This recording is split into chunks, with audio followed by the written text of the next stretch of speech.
Hi!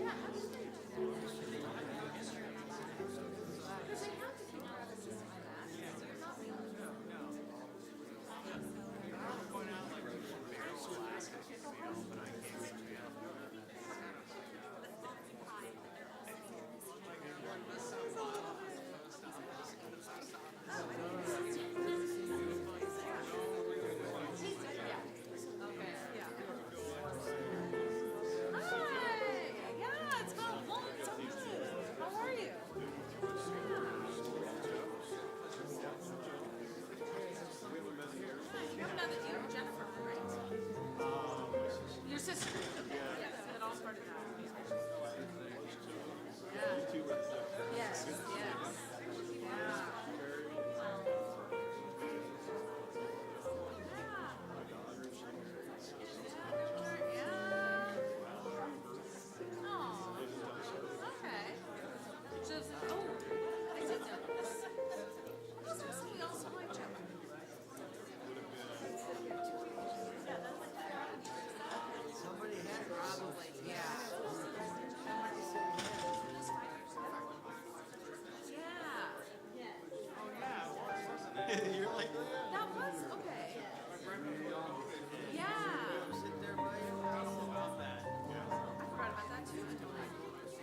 Well, hello, everyone. Welcome to the memorial service for my dad. I'm Richard Johns, and my sister Lynn and I would like to welcome you here today. And the first thing I would like to say is how pleased my father would be that the lawyers outnumber the physicians in this audience. It's pretty rare, especially around these parts. There's many folks that are watching remotely today. My dad would be really proud of that. He was very, very good with technology. And for someone who was born in 1929, I would say he was a superstar when it came to technology. So there's a lot of family, a lot of people who are watching remotely around the country. So I would like to mention some of those folks today and welcome them here virtually. So first of all, my cousin Warren and Loretta, his wife Loretta, they're watching from, I believe it's Arizona today, even though they live in Berrien Springs. So hi, Warren and Loretta. My cousin Jerry and Clara Lou are watching from Tennessee. Kirk Johnson and his sister Kirsten. Kirk is watching from Montana. He just got off a flight from Washington, D.C., so we're glad that Kirk was able to dial in, and I'm pretty sure Kirsten is in New York or off to some exotic place shooting one of her films or another. And my niece Tiffany and her family are watching from Ventura. My nephew Bruce and his family are watching with their 4-year-old son, or 4-week-old son, three. Thank you, Grandma. When he was born, he was 9 pounds, 2 ounces, and 3 ounces. So he's what now? Probably about 20 pounds, but hopefully he's doing great. And then a very, very special welcome to my dad's wife of 4 decades, Ruth Johns. She really wanted to be here, but, she can't because of health reasons. And so she's watching from Virginia. So welcome.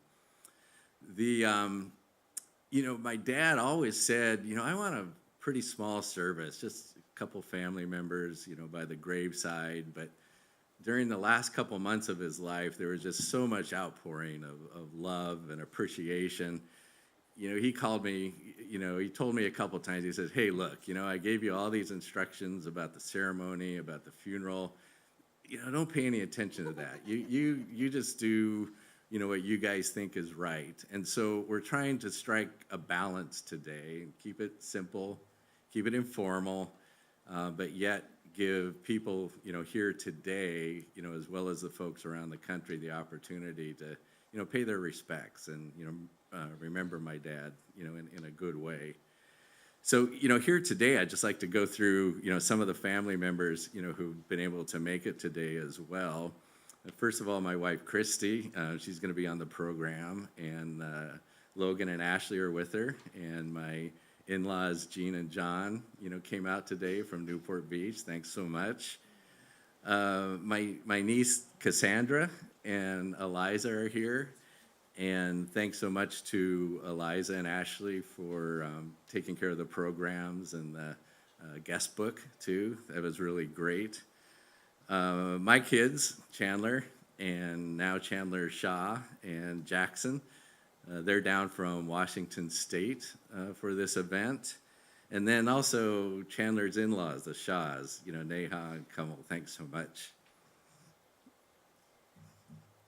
for coming out. I thought I could get through this okay. And then Jeff Johns, good to see you, and cousin Herb. We have a really special item in our program today where cousin Herb took a video of my father, spliced it together, so we're going to hear directly from my dad, later in the ceremony. So that's going to be pretty good. My cousins Jay and Donna, Pete. Good to see you guys. Thanks so much for coming. And then also, we have some special guests with the caregivers for my father. They were the hospice nurses, just absolutely wonderful people. And Dolores and Ryan and Jada, and Dolores, who's a social worker, is going to be, talking to us, a bit later today as well. And then finally, my cousin Gordon is here. He's going to be talking to us, in a little bit as well. And so, thanks so much. And Susie and Jennifer, great to see you folks as well. So that, I may have missed someone, but I think that's pretty much the family members that are here today. So if we could start just by bowing our heads for a short word of prayer. Dear Heavenly Father, thank you so much for giving us Warren Johns, and thank you for giving us the peace where we can turn our sadness to joy. Amen. So, kick things off. We got my cousin Gordon, and Gordon is actually filling in for his brother, Warren, my other cousin, and Warren was going to give the comments today, but you can explain medically what happens to Warren because it's something to do with his eye, and you're the ophthalmologist. So basically, my cousin Warren can't get on a plane right now, so Gordon's going to say a few words that originally Warren was going to deliver to himself. So, thank you. Well, unfortunately, even as an ophthalmologist, I couldn't help my brother enough to get him here, but he really wished that he could have made it. It would have been an honor for him to present this. So what I'm going to do is just read what he wrote out, just a few thoughts of his observations of his uncle. He starts with Psalms 116:15. Precious in the sight of the Lord is the death of a saint. I know that my beloved uncle would never want anyone to designate him as a saint. But if we redefine a saint as someone who we look up to, someone we could admire, love, and trust, and who we could model our lives after, then he would certainly qualify as a saint. Here are just a few glimpses of his life through the eyes of his oldest nephew. It starts with my earliest recollection of what a kind uncle he really was. When I was about 4 or 5 years old, he asked each of his 3 nephews what we would like for Christmas. I said that I would like a road scraper, a road grader. What came on Christmas morning was a package containing a bright yellow metal road grader, not a cheap plastic one like the way toys are made today. I used it in our dirt driveway and partly dirt lawn in La Sierra to make a whole system of highways for our toy cars. At the time, Uncle was a student at La Sierra, and I didn't realize until recently how much it really cost him, how much it took of a sacrifice to scrape together such a nice gift for the nephews and nieces. That is sacrificial love and true generosity. Fast forward to about 60 years, when Uncle Warren invited me to join him on a one-on-one road trip to northern Michigan, from Berrien Springs to Marquette, the home of many of the Johns' ancestors. We had a chance to get better acquainted, even better than before. He always wanted to stop well before evening because he had an eye condition that didn't allow him to drive at night. But he never complained. He took it in stride, like he took all of life's hard knocks in stride, all of the hard knocks that we all face. His trust in God shone through those challenges, setting a good example for his posterity. One of our first stops was an old Marquette cemetery where some notable Johns are buried, including Grandpa John's cousin, Howard Marks, if I remember right, along with other Marks family members. But probably the first stop was to a restaurant that makes Cornish pasties, a delicacy that the older members of the Johns family used to rave about because of our ancestry coming from Cornwall in England. What I realize now, it was not just a nostalgic trip, but it was one more way that he could solidify the cohesion of our Johns tribe and fidelity to our values, the goal of which he has exhibited more than ever in recent years, to make sure all members of the tribe, even those somewhat distant, are made to feel welcome and part of the family. High on his list of values was integrity. He always stressed being a straight shooter. Don't beat around the bush in talking to others, and don't pretend to be someone who you are not. Integrity served him well as a lawyer. Another characteristic was his sense of humor, which helped give him relief from life's stresses. We had many a laugh together when we worked at the General Conference headquarters in Washington, D.C. Because of having the same first name, he would get my mail and phone calls, and I would get his.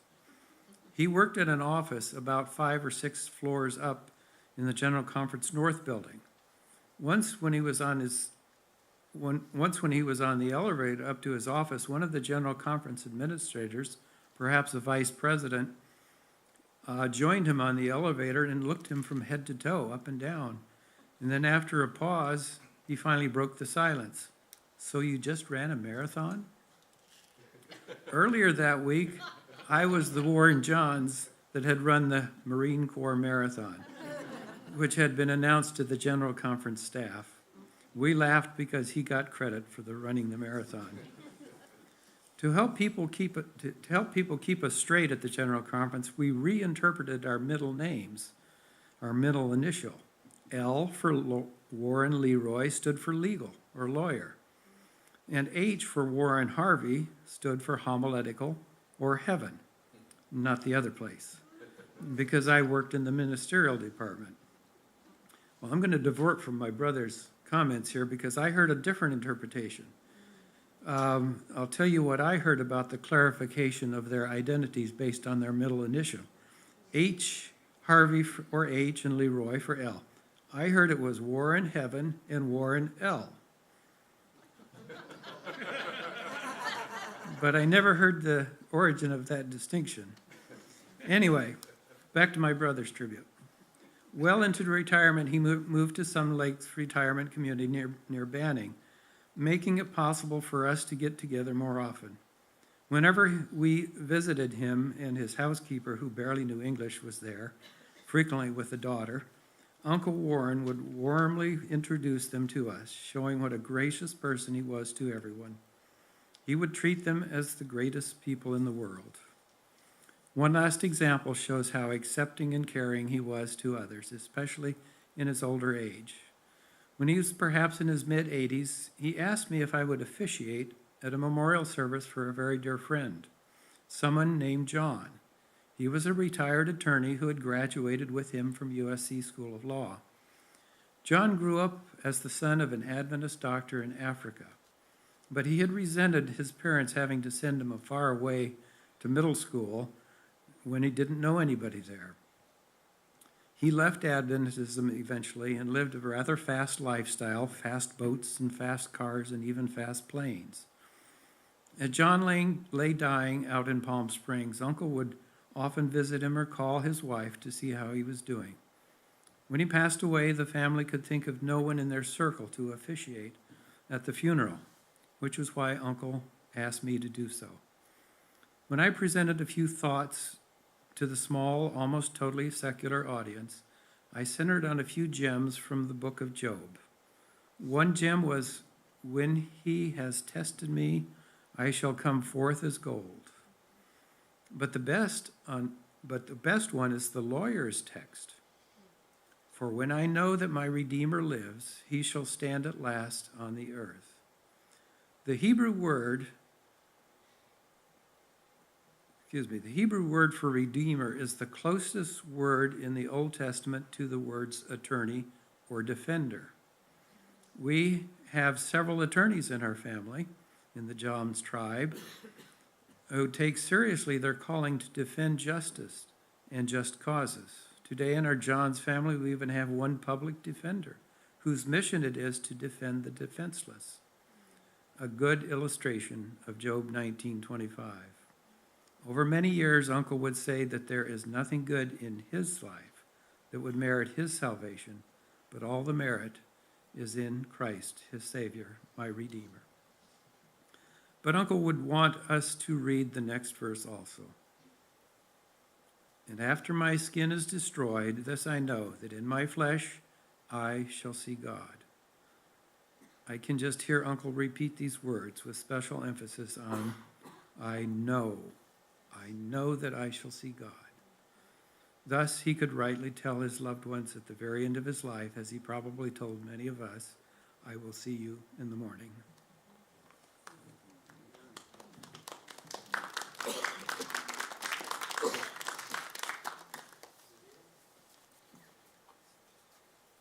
Great men are not just born.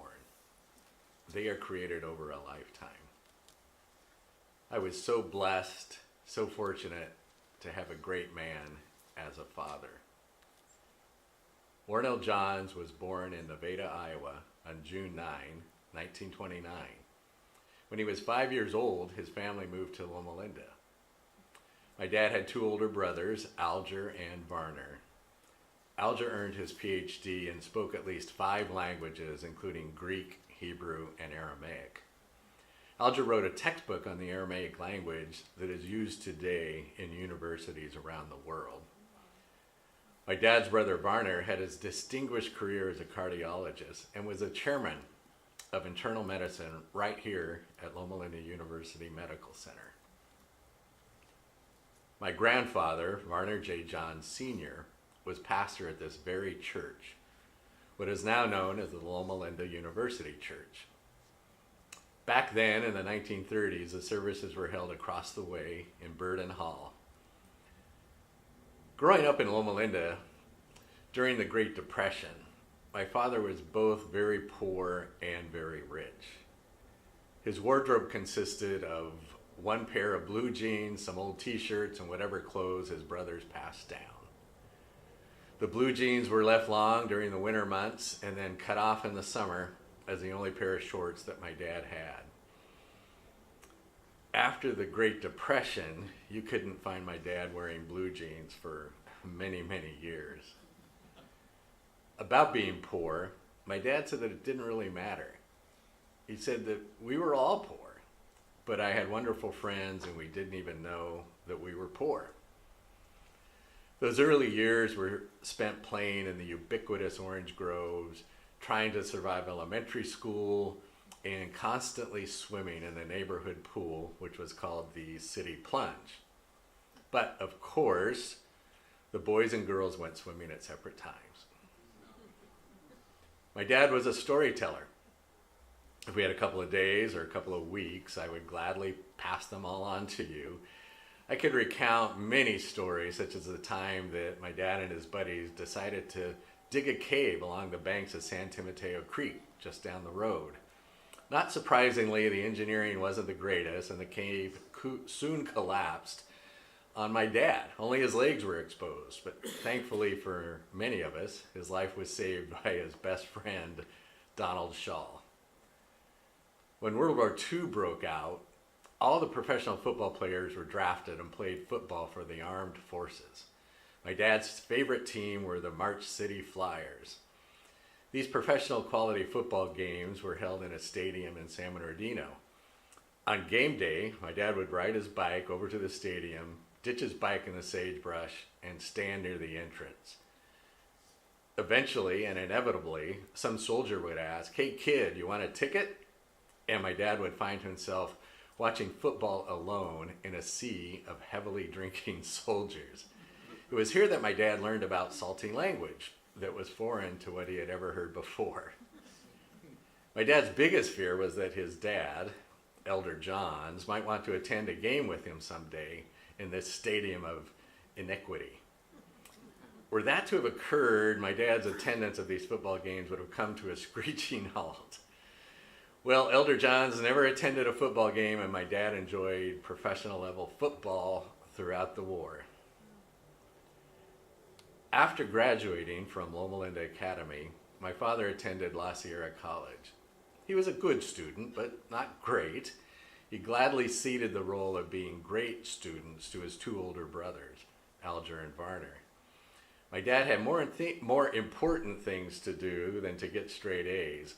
After receiving a very solid grade of a C in chemistry, he developed an alternative to the periodic chart of the elements that he successfully marketed and sold to dozens of colleges and universities around the country. This gave him the spending money that he needed. My dad was also a great athlete. He won the La Sierra swim meet and the La Sierra long jump. He was heavily involved in student government and the school newspaper. Speaking of the school newspaper, my dad got, quote, press credentials, what he put to good use. Word got out that this young actor named Ronald Reagan was filming a movie in nearby Corona. My dad and his friend, armed with their press credentials and a fancy camera, showed up at the filming location unannounced. My dad was quite a promoter, and soon thereafter they found themselves waiting in a room with a pool table to talk with Ronald Reagan. In a short time, Ronald Reagan walks in, and according to my dad, he knew perfectly well that these were just a couple of college kids. But Ronald Reagan could not have been nicer, and they had a great conversation with him, and they got a photograph taken while Ronald Reagan was shooting pool. My dad graduated from La Sierra with a major in religion, not a major in chemistry, and a minor in history. He then attended the Seventh-day Adventist Church Seminary in Tacoma Park, Maryland. At the time, it was part of Andrews University, and my dad obtained a master's degree in church history. As a newly minted seminarian, my dad followed in the footsteps of his father and his grandfather, John Harvey Morrison, one of the pioneers of the Seventh-day Adventist Church. My dad served as an assistant pastor of a small church in Grand Rapids, Michigan, and other small churches in the area. It was here that my dad says he learned the value of humility and to treat all people the same, irrespective of their backgrounds or stations in life. When he announced his departure from Michigan after being there for only about a year, he was both shocked and humbled when the news caused many in the church to break down and cry. My dad had a deep faith, instilled in large part by the solid and soft love provided by his mother, Charlene Morrison Johns.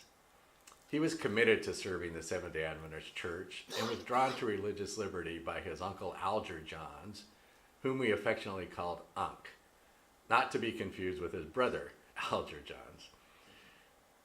With this goal in mind, my dad applied and was accepted into the University of Southern California Law School, class of 1955. Apparently, his grades at the seminary propped up his GPA enough to get into law school. Although committed to serving the Seventh-day Adventist Church, my dad turned down offers to be ordained as a minister. He believed that he could accomplish more for the church and society by getting his law degree.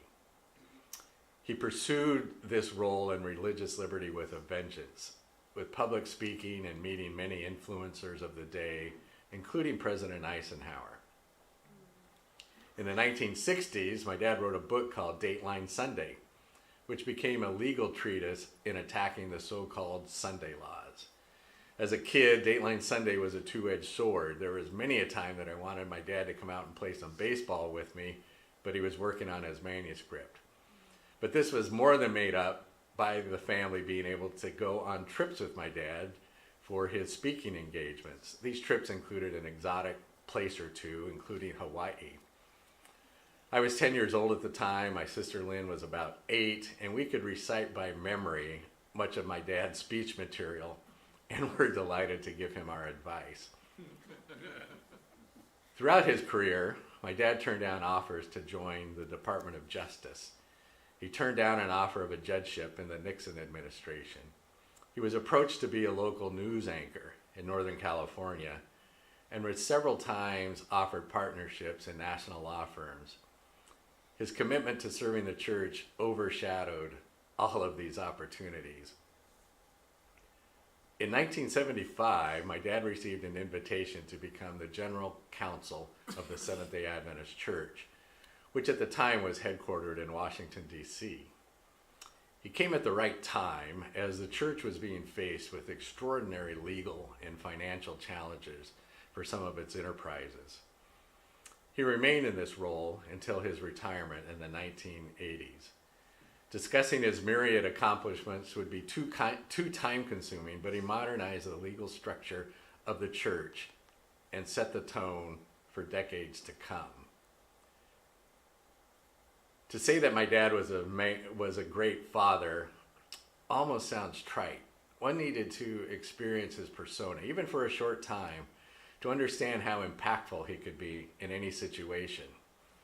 It was my dad's belief that true character had nothing to do with your achievements or who you knew, but how you went about your day-to-day life and how you treated everyone you interacted with. If he learned that his waitress was working 2 jobs as a single mother trying to make ends meet, he would routinely double or even triple the tip amount. When he learned that his housekeeper's son was challenged in school because of connectivity issues, he bought the young man a laptop on the spot. There are literally thousands of examples of his preaching true Christianity through his generosity. I regularly have people come up to me about my dad's generosity and tell me how much they appreciated it in one form or another. Just like my dad, when I was young and much fitter, sports were the dominant thing in my life. No matter how busy he was, my dad never missed one of my sporting events. Rain or shine, my dad would always be standing on the sideline, usually in a suit and tie or an overcoat. He would be surrounded by a group of kids who would be drawn to him for his humor, his mentoring, and basic support. He was loved by all. And this respect for my dad could occasionally work to my advantage. Back in the 1970s, there were traditions of hazing in high school, and they were generally tolerated. One such hazing ritual was for freshman guys to be thrown in icy cold showers by the seniors. During one such hazing experience, I was easily detained by a group of senior guys who were marching me to the ice cold showers. Just seconds before I was plunged into the icy oblivion, one of the seniors looked down and said, "Hey, let this kid go. His dad is Warren Johns." One of my dad's sayings was that you learn more of what not to do from your parents than what to do. While this may be true for many parents, it clearly was not the case with my dad. Well, except for golf. We played hundreds of rounds together, and I can say that there wasn't one round of golf where I learned what not to do from my father. My dad was my North Star. He was always there, steadying, setting a path, no matter what else might be swirling around. While we all know that someday death will come, I had somehow assumed in my imagination that, maybe this would not be the case. As these days have gone by, I find myself like a mariner in the ocean, casually glancing up towards Polaris in order to get my bearings, and being reminded yet again that the star isn't there anymore. Maybe this will change over time, or maybe not. I don't know. But what I do know, and what makes everything possible, I think, for all of us, are the memories that we share and the firmly held belief that we will see the North Star shining brightly again when we see my dad in the morning.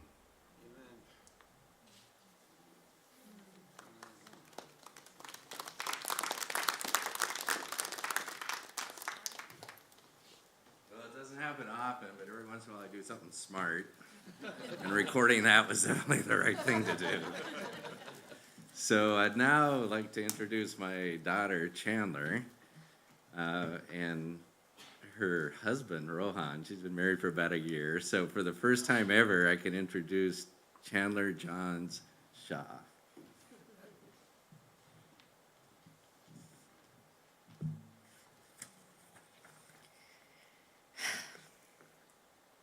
It's an honor to share this room with you all today.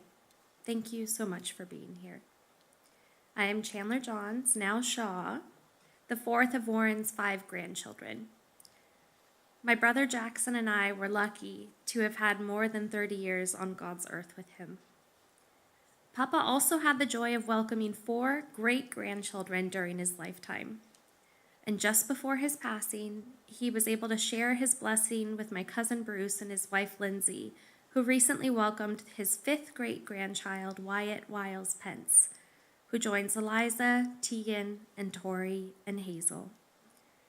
My papa and I were very close, and I will do my best to proceed without my sentimentality getting the best of me, but no promises. Many years ago, a man planted 5 trees in his yard in Maryland. With each sapling, he spoke a quiet blessing, wishing for it to go strong, capable, and beautiful. When my grandfather placed each of these saplings in the ground to honor his 5 grandchildren, he was sharing something immutable. His love would be eternal for us, eternal, and support in us unwavering. My grandfather, in his humble and thoughtful way, was planting a legacy of love that would outlast him. At 12 years old, I took my first solo flight on an airplane to visit him and Grandma Ruthie, and I got to see these trees for myself. I wonder how tall they are now. A few years later, us girl cousins, Tiffany, Cassandra, and I, visited Grandma and Papa in Smithville, Tennessee, where they were then living. During our trip, they introduced us to the natural beauty of the volunteer state, and ever youthful in his 80s, Papa impressed us by leading us on a strenuous hike along a river, showcasing his remarkable vitality. We shared long days chatting about his and Ruthie's childhoods, split up by sitting on the porch, waving at the neighbors passing by. And I'll always treasure these quiet moments we had as a family. Late October of this year, the family got together to visit Papa in his final days. On the drive down to see him, I asked my dad, Richard, which period of Papa's nearly 10 decades had been his favorite. Though Papa's early childhood spanned the Great Depression, my dad said he often spoke of these early years in Loma Linda with great fondness. As we know, my great-grandfather, Alger J. John Sr., served as the pastor of this very church. And the youngest of 3 brothers, Papa always shared stories of exploring these surrounding hills and the adventures these siblings embarked upon each other. He found joy in simple yet profound experiences during this time. He learned the true meaning of community through the deep relationships cultivated in this church. And with his brothers, he explored the natural beauty of California while roaming these orange groves that have flourished where development now stands. All before his mother, great-grandma Charlene, called them back to the dinner table, of course. With his great charm and wit, we all know he was even able to sneak on a local movie set to meet the future president, Ronald Reagan. The Johns family has always been guided by an unshakable love for God and for one another. Papa never spoke of the material struggles of his youth, instead focusing on the gratitude and joy of his life he felt at this age. So, a few hours after posing this question to my dad about Papa's favorite decade, I posed the same question to him, and he brought the room to tears with his answer. He shared that having children was the most magical experience of his life.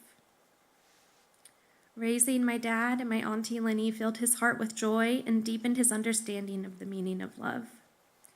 And throughout his life, Papa always put family first. His intrepid positivity inspired us all. I am confident that everyone in this room has been touched by his ability to find the silver lining and to rise above life's challenges with grace and humility. Even in those moments meant to celebrate his own accomplishments, of which there were many, he always shifted the focus to honor others in the room. He understood that success is rarely achieved in isolation.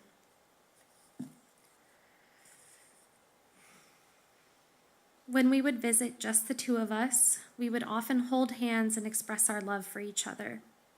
In those moments, I felt a profound connection to God's love. And my grandfather and I shared the deep, abiding joy described in the Bible.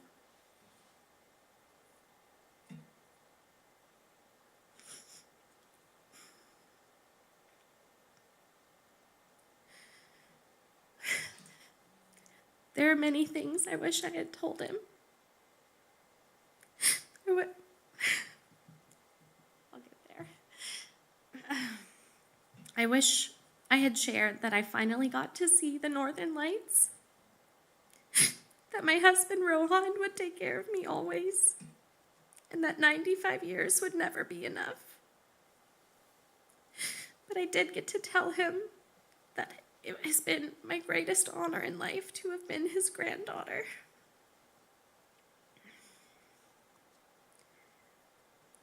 With Papa's passing, I feel an immense sense of loss, a finality that comes with saying goodbye to our last living grandfather. But I also feel gratitude for the years my brother, cousins, and I shared with him. More than 3 decades of love, wisdom, and joy. His legacy lives on in each of us, and I am comforted knowing he has passed the baton of guidance and love to my father. He will carry it with the same dignity and compassion that Papa instilled in him. It was a profound honor to compile the following slideshow celebrating his life. In doing so, I was reminded of the many chapters of his remarkable journey. His memory will remain rooted in our charts like the trees he planted, strong, enduring, and full in love. And instead of saying goodbye, my grandpa would remind us that we were never truly apart, and through our shared faith in God, he would one day be reunited with us in paradise. In Papa's beautiful words, I'll see you in the morning. Thank you.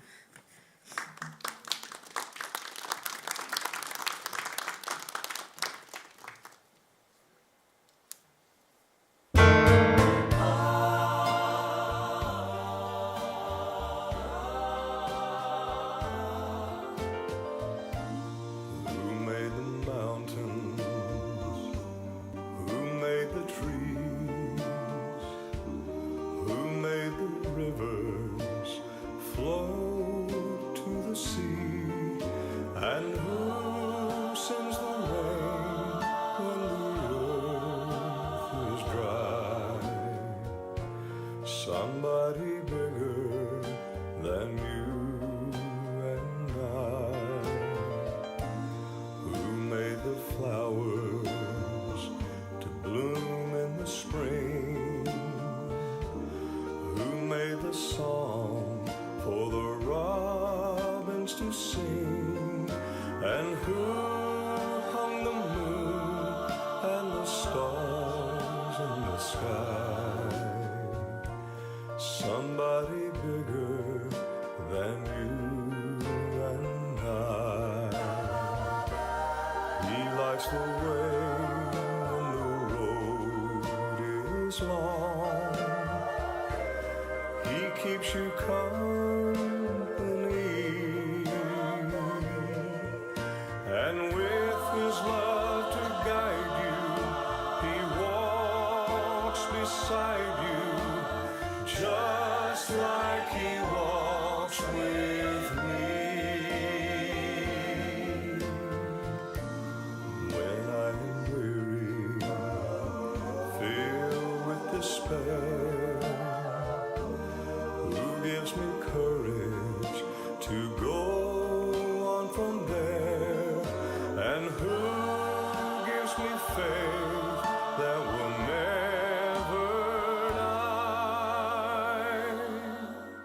somebody bigger than you and I.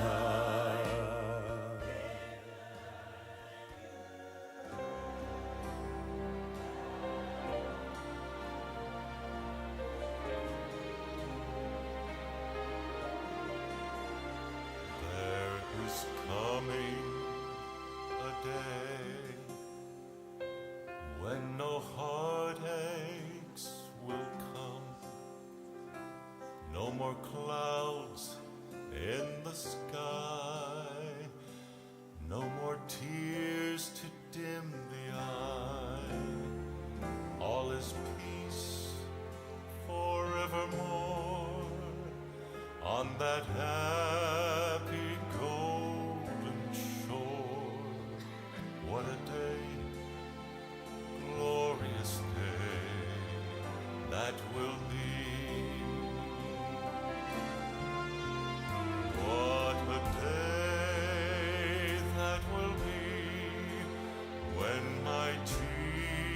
Jesus I shall see. When I look upon his face, the one who saved me by his grace, when he takes me by the hand and leads me through the promised land. What a day, glorious day that will be.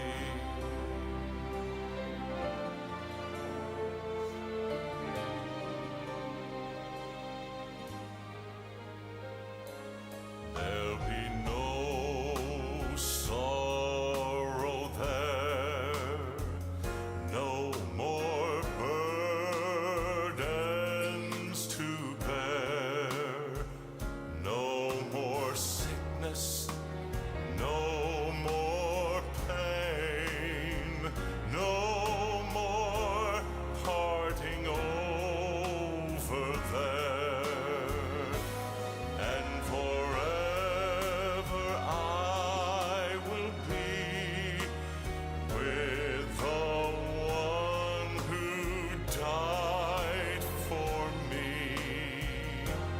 What a day, glorious day that will be.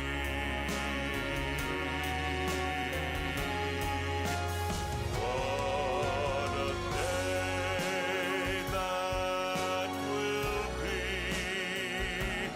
when my Jesus I shall see.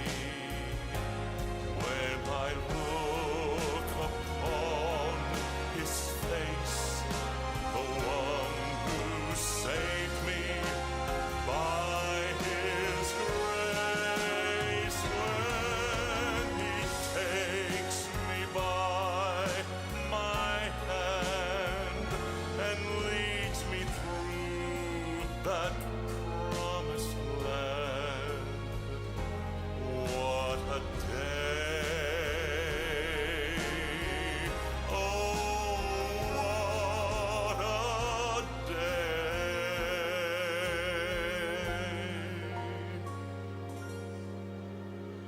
What a day! Glorious day that will be.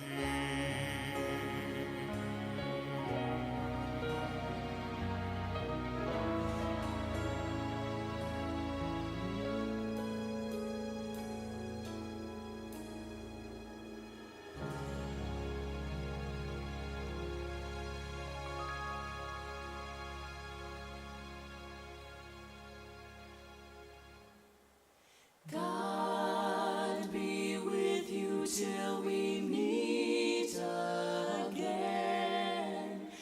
By his counsels guide and lead you.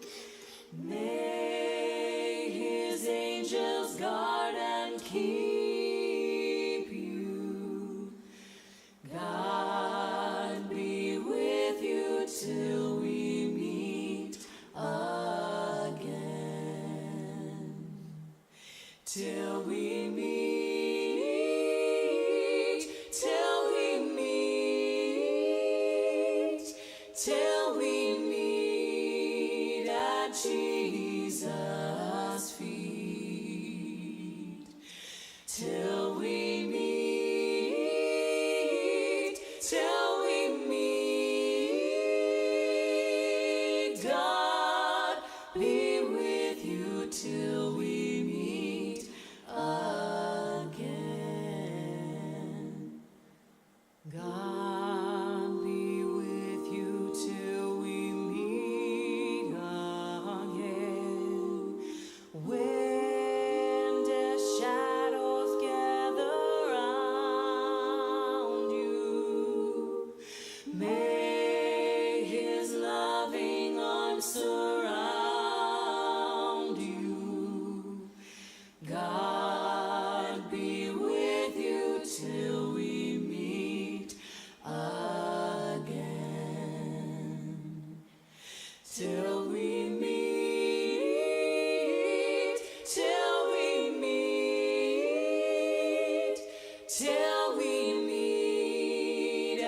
Jesus' feet till we meet, till we meet.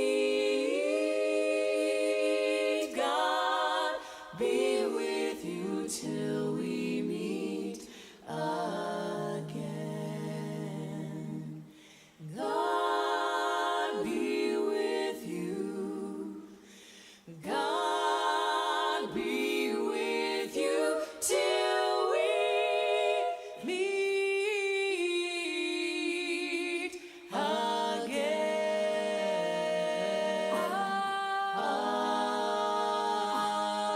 Amen.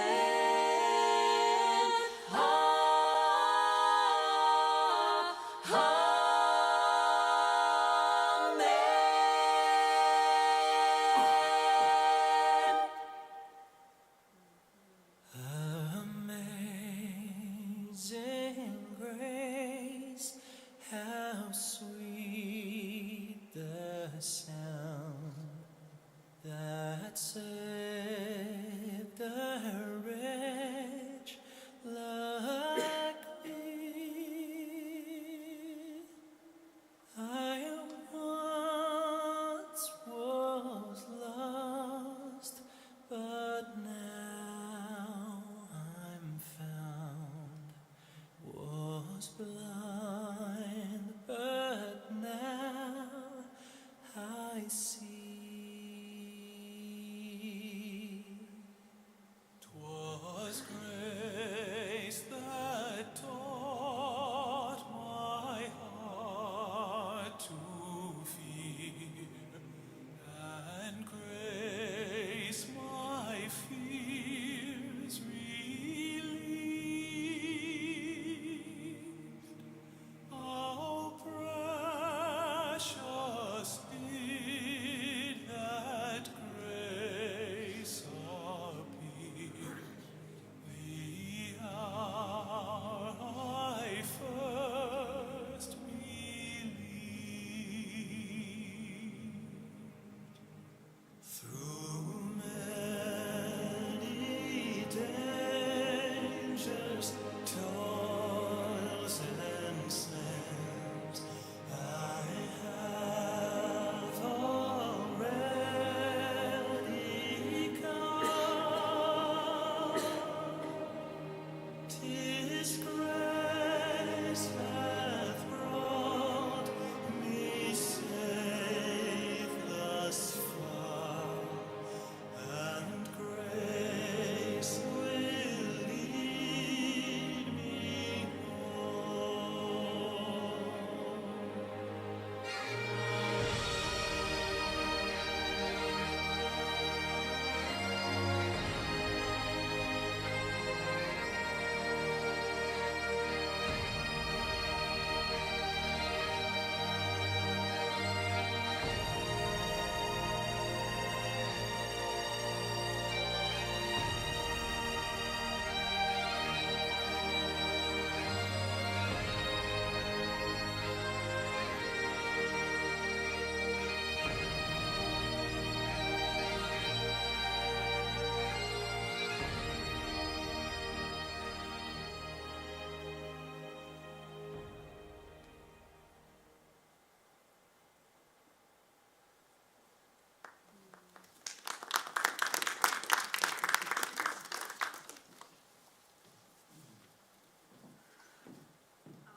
Really hard to follow that. I am truly blessed to have had Warren as my father-in-law.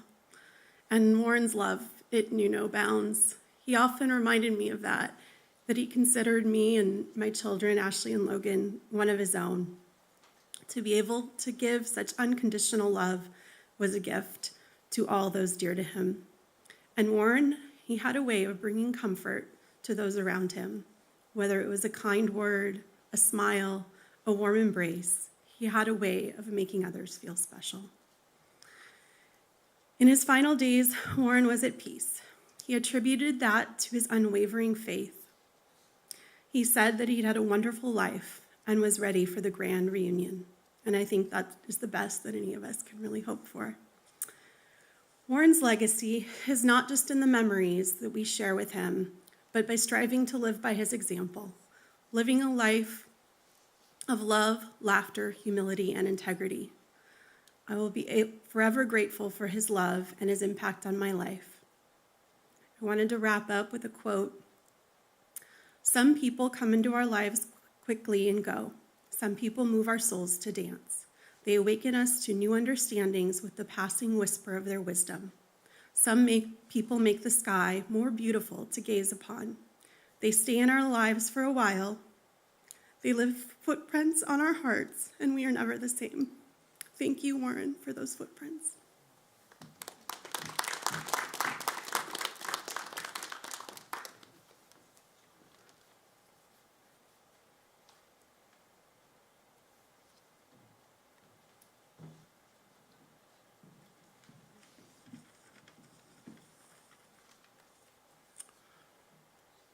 We've all seen the ads, so we know that Warren Johns was not the most interesting man in the world. But he was probably the most interested man in the world. His interests were many: history, law, religion, family, and perhaps most importantly, whoever he was speaking to at the moment. Warren wore many hats, and he made people feel special no matter which hat he was wearing. He was a husband, a father, a grandfather, a great-grandfather, a brother, and an uncle. He was a minister, an attorney, a scholar, and an author. And to me, he was a mentor and a friend. Warren was a part of my entire career as an attorney. I started law school in September of 1982 and went to work for Johns and Carson in November 1982. And I met with Warren for the last time in October 29 of this year. He involved me in projects ranging from turning an antique door into a conference room table, to working with Richard on restructuring Seventh-day Adventist healthcare. And it wasn't all about work. One of my best memories was attending the 2003 Orange Bowl in Miami with Warren and Richard, where, seated in the Hawkeyes rooting section, thank you, Richard, 3 USC law graduates watched the Trojans win 38-17. I should also mention that Warren, Meredith Job, Rick, Christy, and I all went to the same law school. Although I think it was harder to get into when Christy went there. Warren was always ready to talk about Ruthie, his children, Richard and Lynn, his grandchildren, his books, and his website. He was also full of surprises. On a visit to Ventura earlier this year, he told my wife that his favorite restaurant was the Cracker Barrel. He really lit up when she announced that there was a Cracker Barrel in Camarillo, and the 3 of us headed there for a memorable lunch.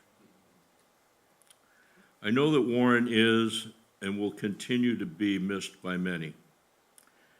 In 1825, the Scottish poet Thomas Campbell wrote, "To live in hearts we leave behind is to not die." I am certain that my heart is just one of many in which the big guy will always live.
I heard you play at Dr. Ray Herber's memorial service where both of our fathers spoke, and I thought, wow, that would be fantastic if I could track her down for today. And with the help of Don Lowe from Linda Valley Vista, I was able to. So, thanks again. As I said earlier, my dad had some angels caring for him. They were just like family, and one of those is Dolores Coombs, the social worker, and we're just very delighted to have her to give a special presentation today. So Dolores, thanks so much.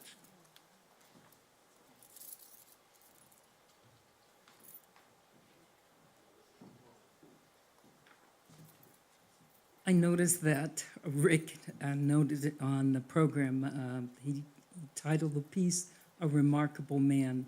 I hadn't come up with a title for what I've written, but I think that's pretty apropos.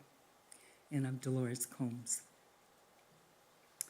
There are two other angels. I'm not calling myself an angel, but the true angels were Warren's nurses, and they're in the back there. Warren's nurses were Jada and Ryan, and they're seated here. This is for Warren. It does not take long to know a heart. Warren said he couldn't see me when I entered his room, that he could only see my outline, my frame, the outline of my being. At first I thought, what a shame, because I can see you clearly. But then, metaphorically, I took a step back to realize this is all we ever see of one another, the outline, the frame of who we are, of our being. Warren's being conveyed peace as settled and accepted fate. Having lived life well and full, that last evening, as he seemed to glimpse fully sighted into his final sunset that leads to eternity, he held on a little bit longer. And finally, Rick and Jackson heard him exclaim, heard him whisper, "Heaven," followed shortly by the exclamation, "Coffee," as he drifted away. Rick and Jackson are certain that they heard that.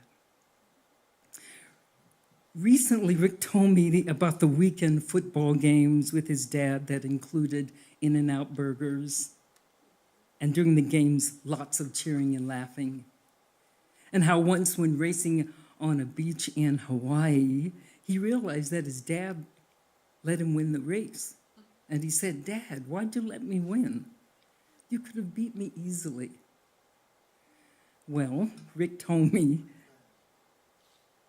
the next time I beat him, and I beat him bad, and Dad looked so proud.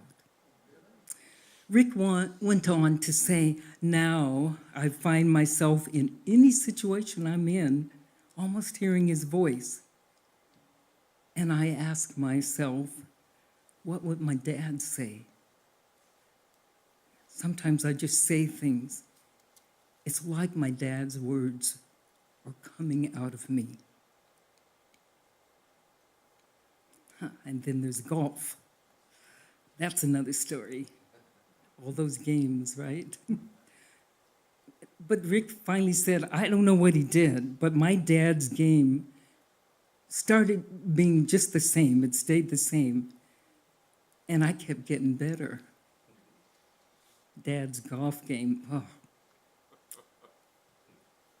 Lynn, a.k.a. Snookums to Warren.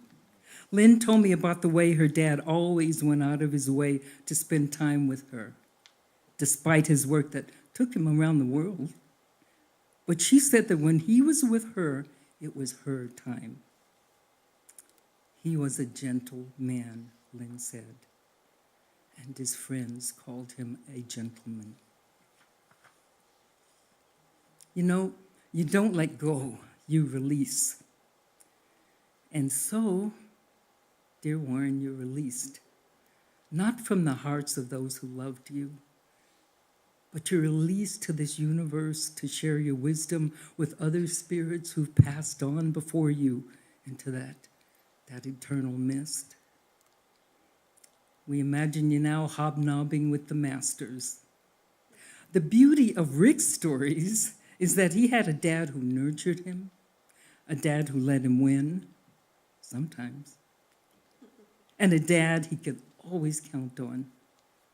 Rick, you were lucky.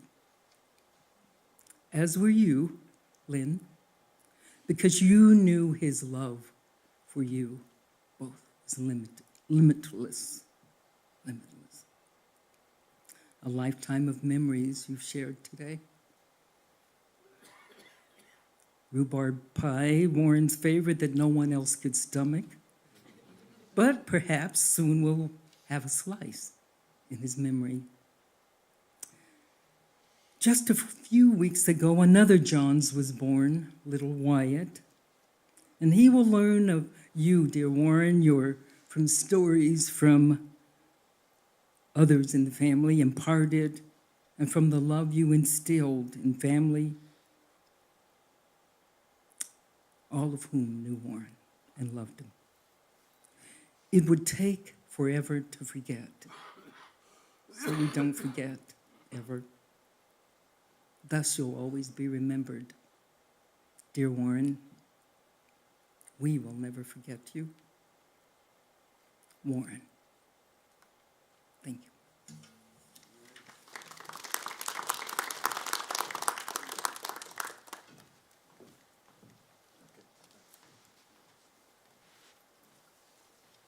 Thank you so much, Dolores. That was fantastic. And when I was talking about all the relatives who were here virtually or in person, I knew I would forget somebody. I forgot my dad's oldest niece, Marcia John Sinshaw. I'm sure Marcia and Dave are watching as well. And to those other people that I've forgotten, I'm sorry, but I'm glad you're watching anyway. So we're really pleased to have Elder Ralph Watts with us here today to say a few words. My dad got to know Elder Watts while they both worked at the General Conference. Elder Watts was the president of the Adventist Development and Relief Agency. And Elder Watts, you probably don't remember, but I met you a couple times back in the days. I was much younger, much fitter. And my dad summed up Elder Watts like this: he's one of those guys who works here who could be the CEO of any corporation in America and could be making millions and millions of dollars. But he's given his life to the church and to making the world better.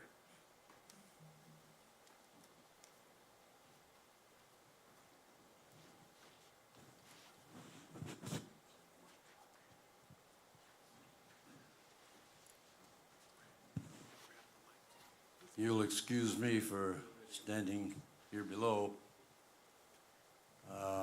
I'm having a little more difficulty at my age of getting up and down steps. I don't want to fall and be an embarrassment to all of you. But I am thankful for the privilege today to speak a few words about a man that I learned to love and appreciate.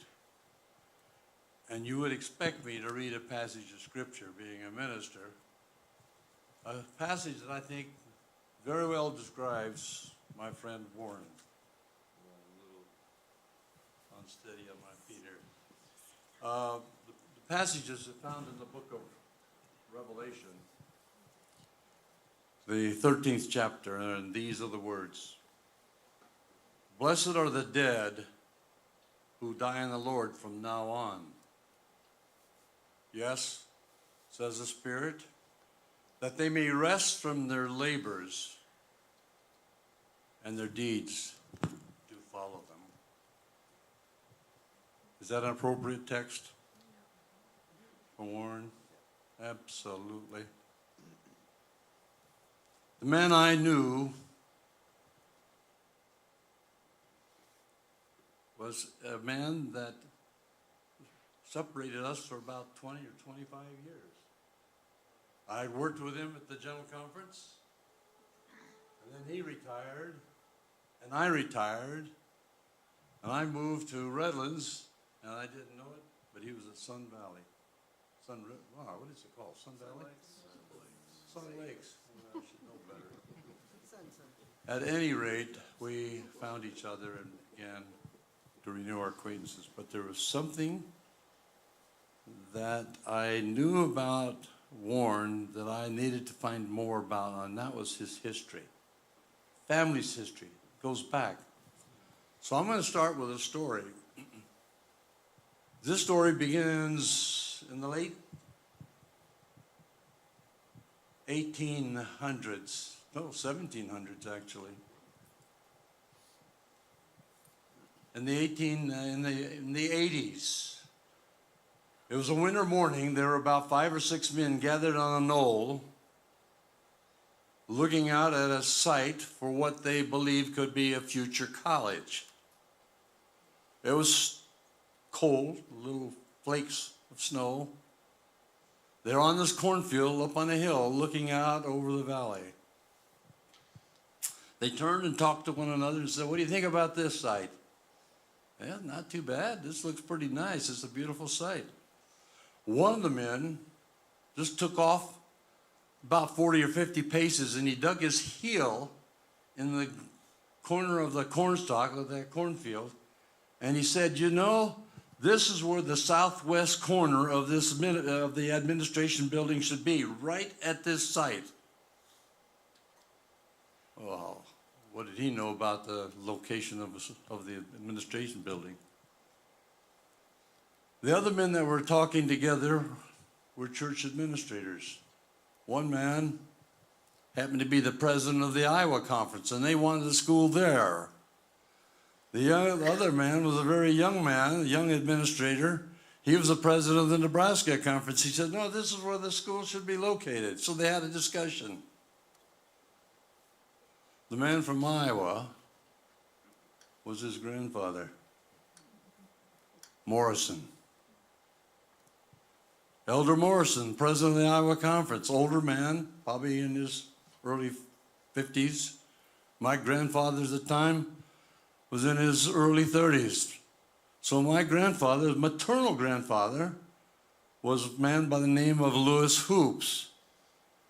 And Morrison's maternal grandfather was Elder Morrison. Both preachers, both administrators, both serving the cause of God in ministry. The impact of that day is felt today because that's the site of Union Adventist University, the school in the Midwest that has produced many workers for the cause of God. And that school has had a ripple effect brought about by the vision that these men had at that time. We go on to the 1950s, 60s, 70s. And it's about 1970 or 75 when Warren accepts a job to be counsel for the General Conference. The president of the General Conference at that time was a man by the name of Robert Pearson. And he saw the need of having counsel. The church had not, up to that point, ever had employed legal counsel to be of service to the General Conference officers in administration and making some of the decisions that they had to make. So Warren, committed as he was to the church, accepted the challenge. He said, "Yes, I'll move back east and I'll serve the church." So he did. It was at that time that I became acquainted with him. And I would listen to him at times in officers' meetings or in the councils where sticky issues would come up, and Warren would stand and give his counsel, give his observations. It was very much appreciated. and made a big difference, I think, for the course that the church would take in some critical actions that particularly affected were business, would affect the business of the church in some way. So Warren retired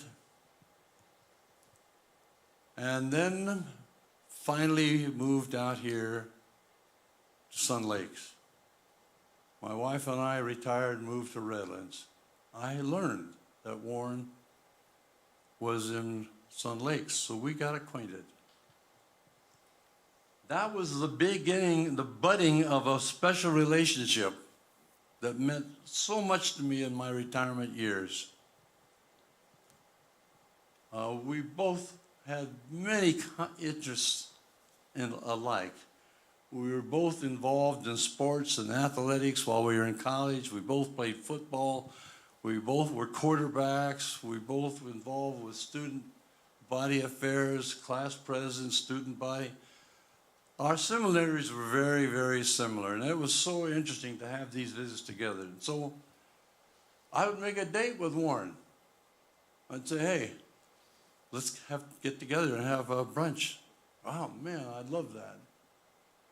So I happened to be belonging to the Redlands Country Club, and he said, look, your food's better than mine. Let's meet at your club. So he'd jump in that Cadillac and drive out, and we would have our lunch. Breakfast. It was always the same meal. I said, Warren, you want anything else? No. Same meal. You know what it was? Cheese omelet with black olives and onions and some hash browns crispy. That's what he wanted. That's all he wanted to eat. That was the last brunch that I had with him at the villa.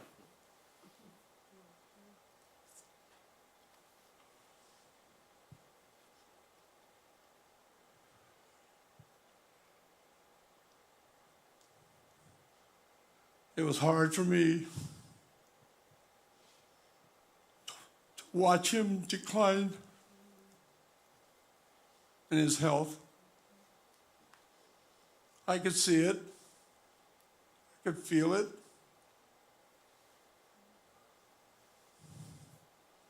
He never said anything about it. I'd go to the villa and pick him up. You saw pictures of him looking healthy. I'm glad he didn't show a picture of him the last month. My heart ached. I'd go to the villa. He'd meet me there at the entrance. I said, Warren, what are you going to eat today? He says, Martha Green's, Ralph, Martha Green's. I don't belong to the club anymore, neither do you. Let's go to Martha Green's. Fine. At that time, he was using a walker.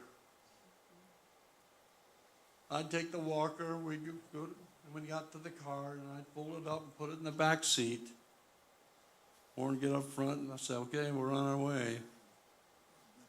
We go to Martha Green's. We'd sit at the counter because he liked visiting with everybody, and so did I. I'm a people person. He didn't know a stranger, I don't know a stranger. So the two of us had a lot of fun just talking to people. The waitresses at Martha Green's knew us. By the time we got done going there a few times, they knew us. And what was said earlier today was absolutely true. He would pick up the tab much of the time. I would get some of the pastries for him. He wasn't supposed to have them probably, was he? But I'd go in and get the sticky buns and the bear claws and put them in a box. He'd take them back to his room. I don't know who he shared them with, but he had 2 sticky buns and 2 of the pastries that he loved so well, took them back to his room.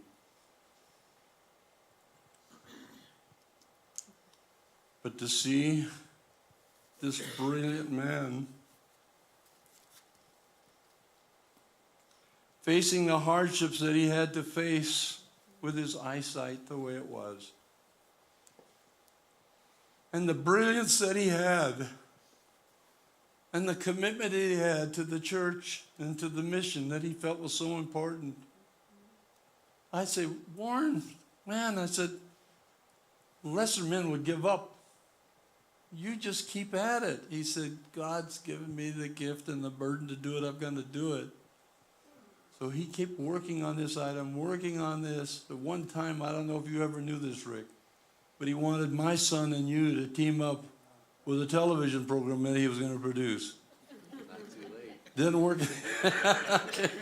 All right. It was an interesting concept. I said, my son was the president of the Hawaii Conference at the time. That's a ways to go, but I guess you would have enjoyed doing that if you were over there. Anyway, the point that I'm trying to make is that I was in awe. I know he would not want me to say this, but I have to tell you, I was in awe of his commitment, his devotion, his intellect, and the capacity he had to follow through with the visions that he had.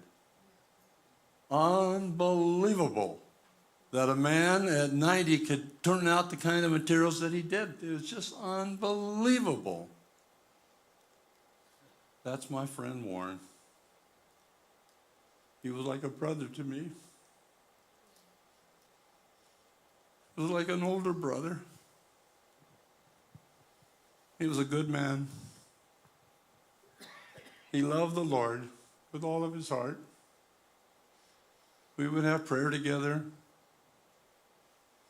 The last time I visited there at the villa, he knew this was the end. So he said something strange to me. I came into his room, and I wanted to visit with him. He says, Ralph, no, I'm too weak. Don't visit. Just have prayer with my caregivers. Have prayer. Let's have prayer together. So the caregivers, where are they? I don't know where you are. You're seated in the back somewhere. He said, pray for the caregivers. They were there, 2 or 3 of them. So we gathered in a circle. I bowed my head and I prayed for these caregivers, and especially for Warren. That God would give him the assurance that I knew he had. And he said to me, he said, Ralph, after you finish the prayer, just remember, I'll see you in the morning. I will see you in the morning. That will remain with me for the years to come.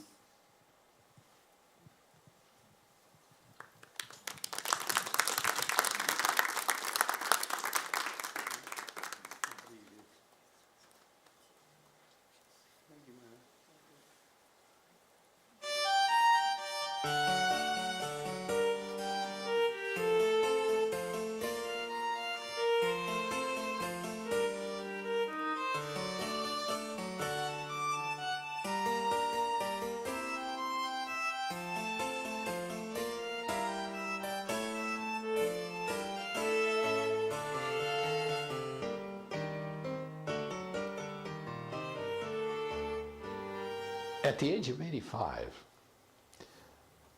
I want everybody in the family to have a great life, at least as good a life and a happy life and a fortunate life as I've had. I can tell you what I think, but I realize that everybody is different in the family. I've never met any of the Johns family that are exactly alike, and that's because of the DNA. The mix of DNA is radically different, even among siblings. But there's certain basics that you have to keep in mind. Are you living for yourself, what you can get together, what you can, wealth or whatever? Sure, you have to have enough money to live and take care of things. But is that all you want? Or are you living for a bigger purpose?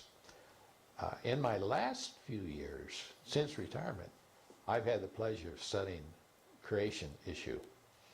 And although I've been very liberal, as some would say, in terms of my religious concepts, on the matter of creation, I'm very fundamental. I've learned that there's no explanation for the origin of the universe by some gigantic explosion of chemical evolution. Scientifically, it can't be proved. It's absolutely just an idea.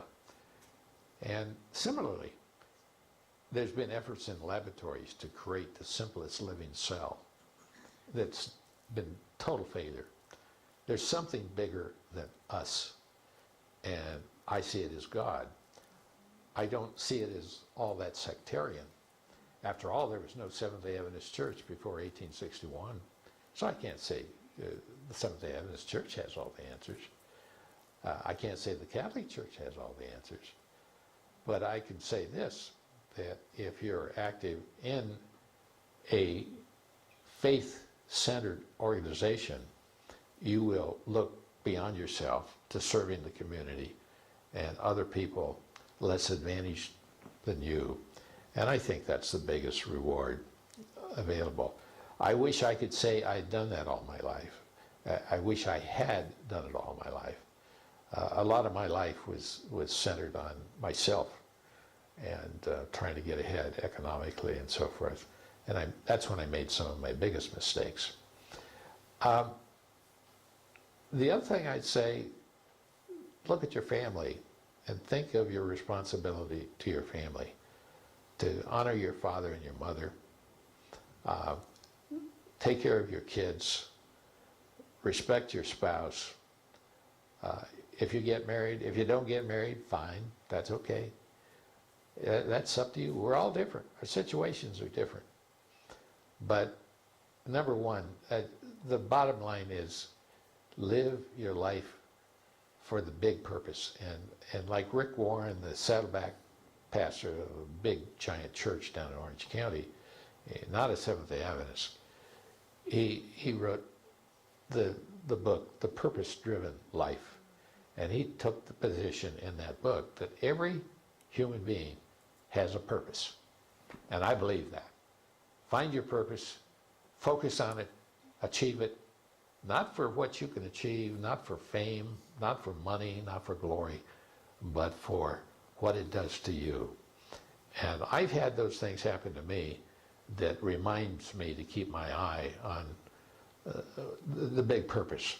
And I've told you a little bit about it in Michigan when I met that little old congregation of old people, and they gave me their hearts.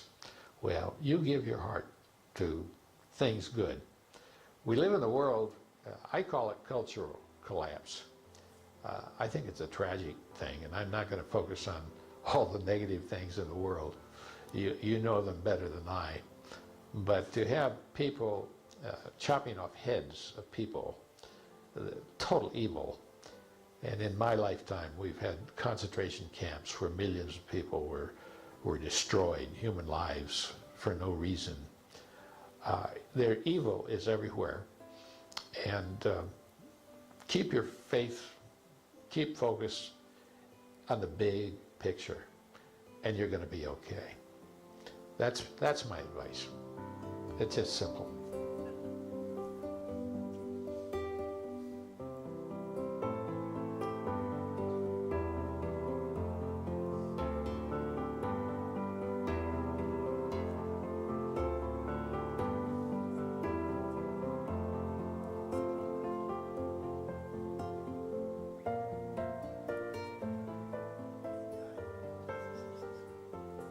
My mom and dad are buried here in the San Gregorio Cemetery, which is right on top of the hill here in Banning, with a beautiful view of both San Gregorio and San Jacinto Mountains. My dad was born in 1890 in Marquette, Michigan, and he died in 1982 in Loma Linda. And my mom she predeceased him. She was born in 1892 in Warren County, Iowa, and she died in 1973, also in Loma Linda. And because they're here, and now I'm living in Banning, I also have a plot over here, a little ways over, where my ashes will be. And I think it's a beautiful spot, the view of the mountains, which I love, and a beautiful spot to be near my family.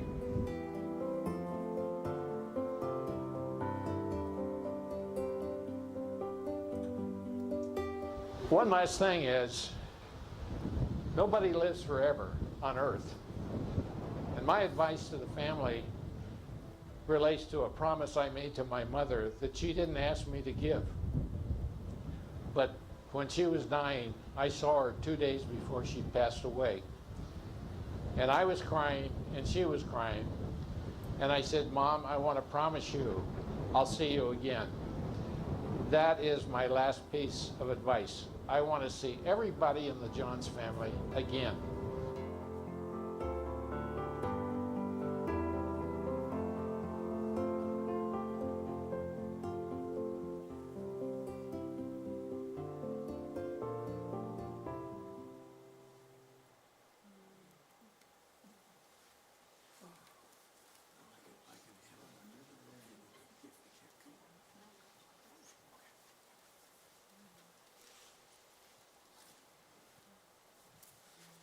Thank you so much, Elder Watts. I'm wearing a Morrison tie. Good. And this gentleman here, Brent Corbaran, is a Morrison. If you go back far enough to the aisles, yeah, so we're related too. We got a lot of lawyers here today, so I'm going to guess a few of you might want to say a word or two. But just like with the Supreme Court, maybe we can keep our comments precise.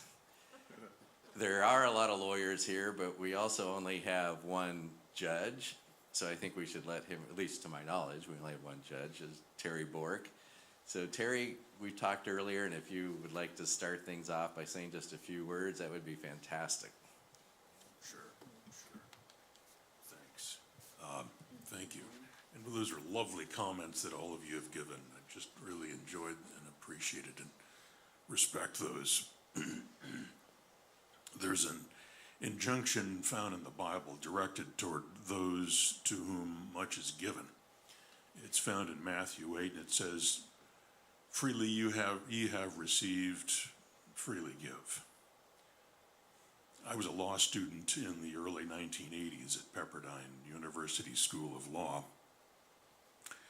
Third-year law students turn their attention from the classroom to trying to find a job, to pay off those student loans, and to start a career.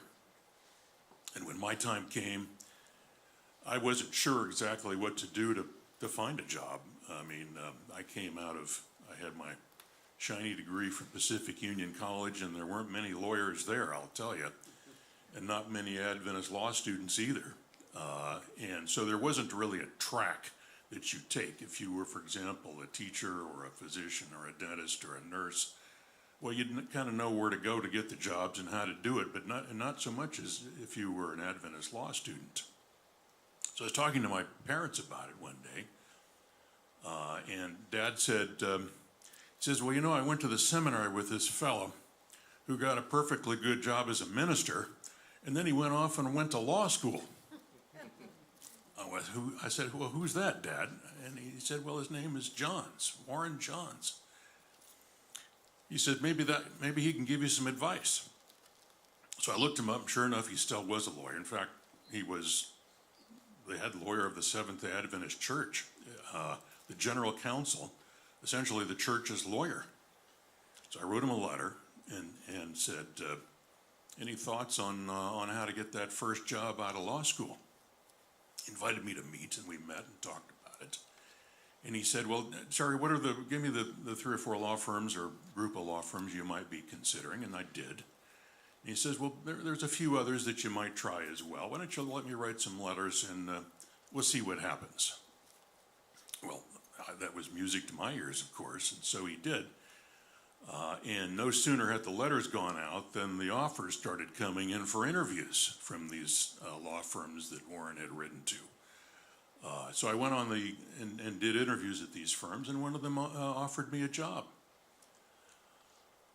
And that was the first job out of law school, that job that's hard to get when you're a law student. Now, when these letters first started coming, I thought, well, they must recognize my incisive legal mind. Well, no, that wasn't it. they knew Warren Johns because they knew the kind of person he was, and they also knew he was the one that passed out work to law firms from the Seventh-day Adventist Church. But that started 25 years of law practice to me, which was rewarding and up until a bench appointment came along. So Warren was one of those to whom much was given. Freely ye have received. He received an incisive mind, sharp as a tack, a wonderful family, and achievements within his career, if not in the ministry, in law, up into and including being the lawyer for the Seventh-day Adventist Church worldwide. And I was the other side of it. Freely ye have received, freely give. And I was one at that point, a kid in law school who needed a lift to try to find that first job. And instead I found Warren, who helped find it for me. So I'll always be grateful to that. Thanks for a few moments to share that story with you. Thanks so much, Terry. Anyone else like Meredith? You know, if I'm not mistaken, I saw your dad in one of those photos. Yeah, bring Joe. Well, it's interesting how lives intersect in the church. So Warren made a point of telling me that when he showed up at La Sierra as a freshman and joined the Criterion staff, my dad was the editor. And then in 1973, I was attending Rio Lindo Academy when they had the temperance oration competition. And I won for the academy, and then each of the academies went around and were judged. Your father was I didn't know your father at the time. I wondered if he put his thumb on the scale, but I won for Northern California Conference. Then you were a couple of years behind me at USC Law School. I met Corbaran. It's funny how these lives intersect, but probably the biggest impact Warren had on my life was he invited me to be an intern at the General Conference, where I met the woman who's going to be my wife for 44 years in a couple of weeks. So I always thank him or blame him for that. Thanks, Meredith. Anyone else like to say some words? Great. Thanks, Rick, for the opportunity. Warren, someone mentioned, was the first general counsel of the General Conference. I'm the current general counsel. And over the last 16 or 17 years that I've held that position, Warren and I have spoken on numerous occasions. You know, as you get to that level of church leadership, dealing with the brethren can be troublesome at times. And having Warren to call once in a while, or he would call me for some counsel, was always helpful, because Warren had been there before. But Warren continues to cause me headaches even today. He was very heavily involved in the negotiations and the building of the current General Conference headquarters. And those of you that have been to the General Conference headquarters know that very few offices have windows that face to the outside. In fact, I think there are only 5 or 6 offices that face the outside, including the General Counsel's office.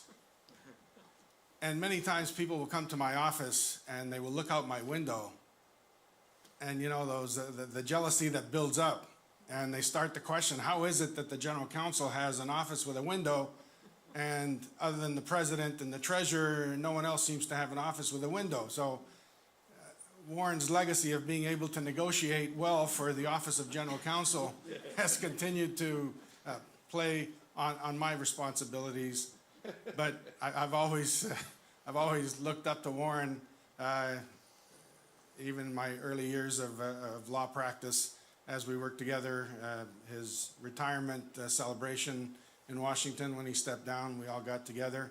Over the years, Warren has been a wonderful friend and a mentor to myself and to many in my office. Bob Nixon, Tom Wetmore, Mitch Tyner have all sent their greetings to you and the family, and the condolences in the loss of your father. Thank you for the opportunity. Thank you so much. Please give them our thoughts back as well. So 2 lawyers, do we have a non-lawyer? Thanks, Rick. About 15 years ago, Warren called me up. He had tracked me down through Adventist Health, where I had worked, and proceeded to tell me a story of when he was growing up and digging that sandcastle or sand tunnels in San Timoteo Canyon. That was my dad that saved him. My dad has been gone since 1969, and so he needed somebody to talk to that he could share that story with. My dad, Don Shaw, helped him out. But that's not the rest of the story. We became really good friends from then on. This was about 15 years ago. And about 5 years ago, I was at my in-laws, and we were chatting on how they got together. So they happened to mention the name Warren, and I said, "What? Warren? Well, that's not a very common name." My wife popped her head up too, because she had met Warren, and so have my kids. And they proceeded to tell us that Warren Johns had introduced them. So I immediately picked up my phone and called Warren on the phone. I said, "Hey, tell me this story." Well, now comes the funny side of Warren Johns. Warren was working on his master's back in DC and had a reputation with all the servicemen of finding dates. So my father-in-law at the time was coming into town and knew Warren from La Sierra. And he says, "Hey, I need a date for the weekend." It just so happens at the time that Warren was dating my wife's aunt. And my mother-in-law was living with them at the time and working at the SAN in accounting. So he introduced my mother-in-law to my father-in-law. And he was so proud of the fact that if it wasn't for him, my wife wouldn't be here, my children wouldn't be here. And but Warren and my friendship, we talked a lot about the next day after God comes. We talked about his relationship with Christ and my relationship with Christ. He told me stories of my dad growing up and the two of them getting into trouble together and riding their bikes up to Yucaipa and to Cherry Valley and then getting stuck up there and having to have my grandfather come and rescue them. But I will always cherish the friendship that I had with Warren Johns. Thanks so much, Dennis. My dad was a matchmaker. Who knew? We could have wove that into the ceremony a little bit more. And, Dennis, you just lost your mother about the same time, so.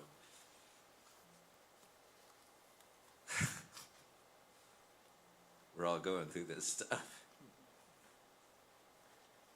So, thanks so much, folks. Anyone else want to?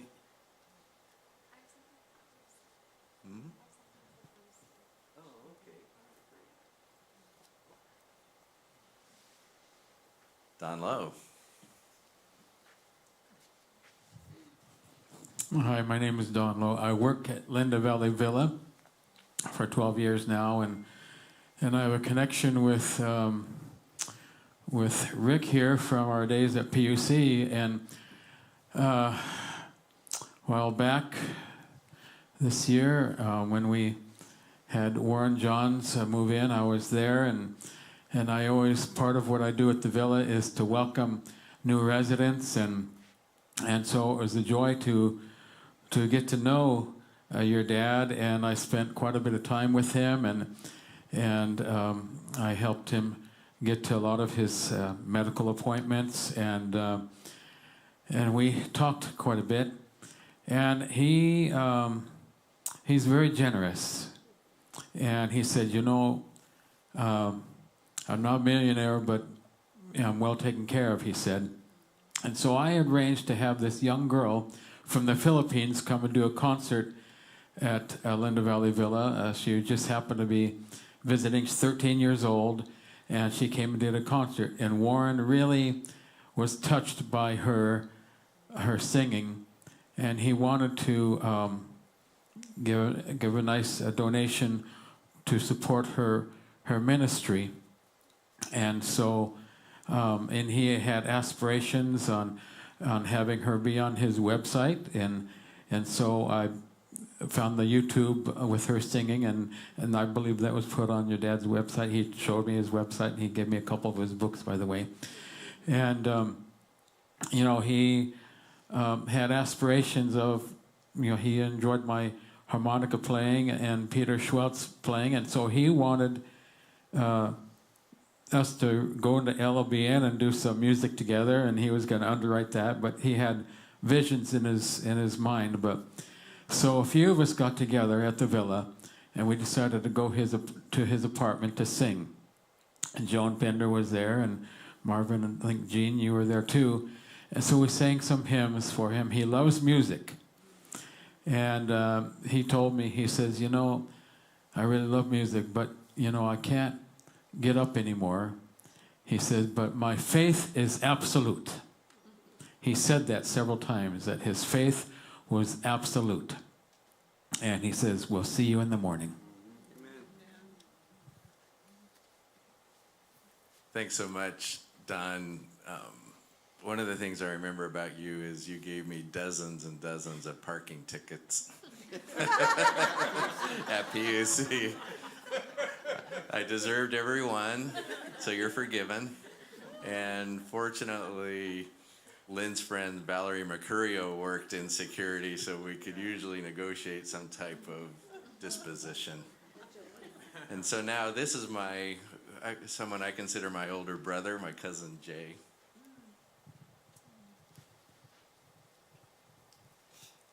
So I wasn't sure I could do this, so I was going to, you know, I'm a little over 70 years old, and there's never a time I don't remember Warren in my life. From the time we were little kids, my folks and Warren were close. My dad was 8 years older than Warren, and Warren's dad was not what you'd call interested in sports or athletics, pretty much at all. So my dad filled in that part of his life. He got him involved in athletics, and he played ball with him, and when my dad married, he basically treated my mom like a sister. I mean, they were very, very close. And you know, I just always remember him in my life. It's there was the first color television I ever saw. We didn't even have a television. They had a color television. We got to watch Bonanza and the Rams and stuff over there when we'd go to their place. It was pretty exciting. I remember going to Rams games. The one thing that, you know, I always loved Warren. He had the greatest library. He loved history. I loved history. I loved to go to his house just because I could go through his library and read his books. But time with him was never wasted.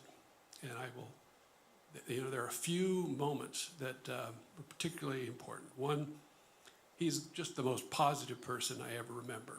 But when his mother was dying, she was in the hospital at Loma Linda, I remember spending a very long night with him and my dad by her bedside.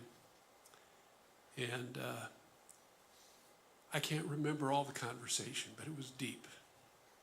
And both of those men were very positive men who loved the Lord, and that was obvious. And both of them at different times said, you know, if you're not in heaven, I don't want to be there.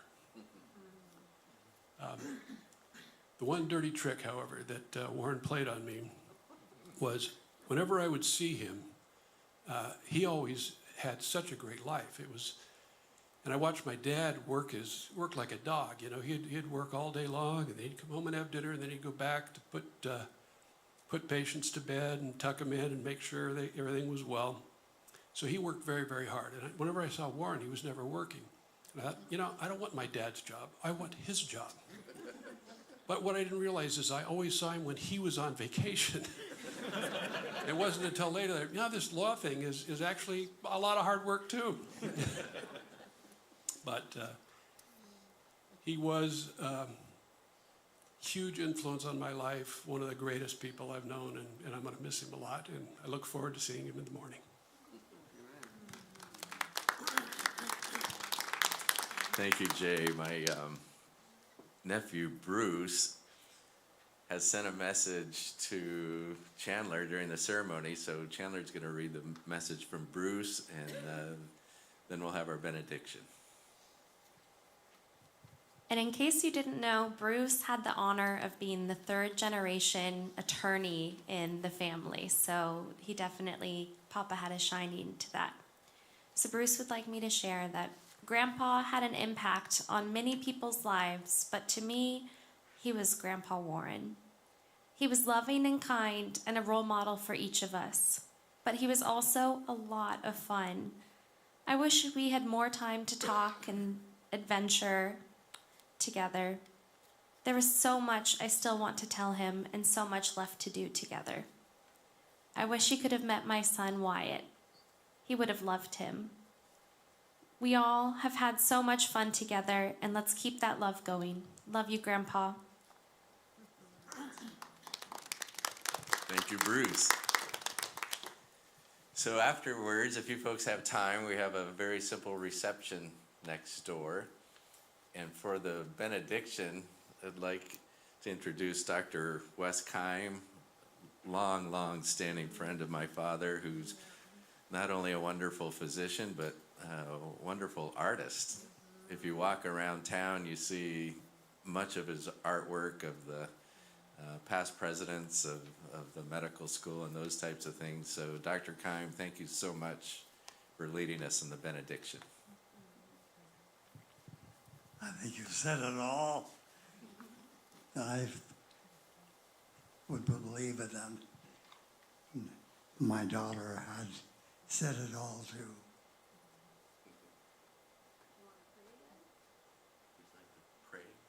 Give a prayer? Oh, yes. I will pray. Tell us to stand up.